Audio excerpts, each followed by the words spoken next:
It is 9:45. Welcome back. New at 9. It may be Friday, but have you ever heard of something called the Sunday Scaries? It's that feeling of dread that starts to creep in as your weekend winds down. A recent LinkedIn survey found 66% of working professionals experience anxiety before they start the work week. So here's the question. How can you cope with it and not let it ruin your weekend? Joining us now with some advice is Dr. Keita Joy, CEO of Success Uncensored. Hello, Dr. Joy. Good to see you.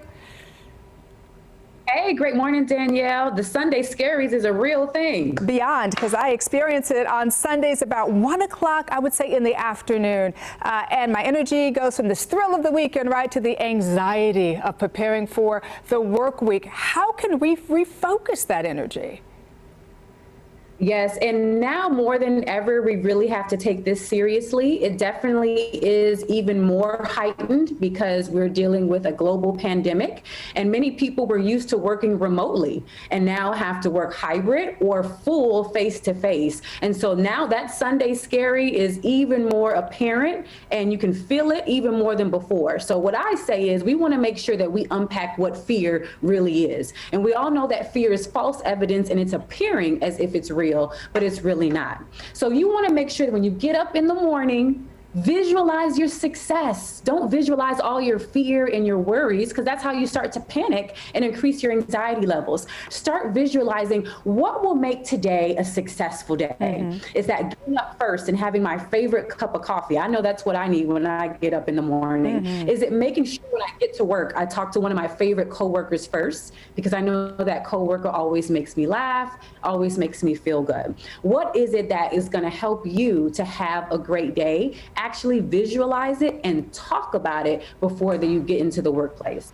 You know, I love all of that advice. I think what happens is when it comes to being overwhelmed, especially if you have kids, and you and I do, and you've got to get things ready for them, and then you've got to cook dinner, and then you've got laundry, and all of these other things going on, right? When you talk about tips to combating all of that, one of the things that you and I have talked about offline is if you don't put that oxygen mask on yourself, you can't be good for anybody else.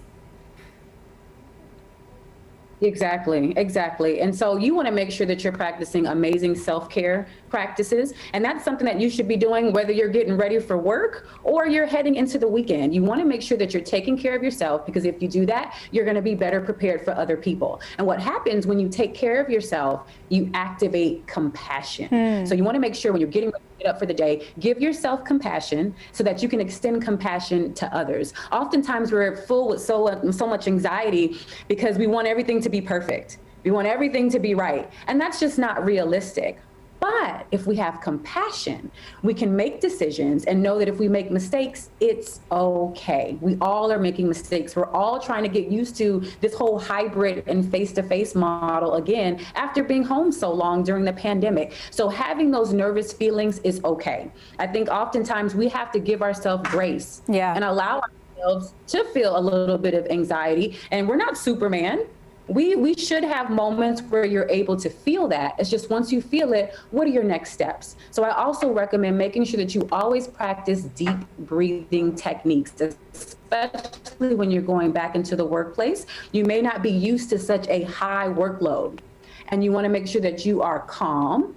And when you're calm, you have more clarity. So an easy way to do that is just to time yourself, even if it's just 30 seconds, to take some deep breaths throughout the day so that you can focus.